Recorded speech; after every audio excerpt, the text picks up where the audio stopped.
Home Minister Amit Shahna chair oiduna ngasi nungtil pung mari taba matamda New Delhida Manipur gi hauji oriba irang siga mari lenana security situation gi batangda center ke senior official sing Manipur government army amade security force ki makok thongba singa punna phaminadun awangba thakda wari chanakhre hairi ngasi pangthokkiba awangba thakki meeting aduda sarwyakiba sing adudi Union Home Secretary Ajay Bala, Intelligence Bureau Chief Tapan Deka, Army Chief General Manoj Pandey, Army Chief Designate Lieutenant General Upendra Divadi,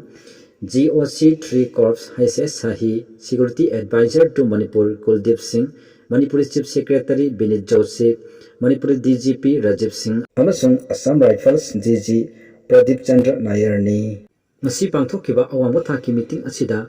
Home with Tabak Supuriba, Manipur Chief Minister and Biren Singh Yaukide, Asigumlava, Awamotaki meeting Asida, Manipur Chief Minister Sir Yakidava Asina, meeting Asigimatunda, Manipur Karifum Lakatagi Hibase, Mio Kudimaki Tamu, the Hangariba Wahang Amasu Oinari. Loisilakpada video Sibum Yang Tabiba, Siraba be order Singna, Channel Sibu subscribe to Biram Duna, He Namapung Faba Senelama Ohanbada support to you Hajari.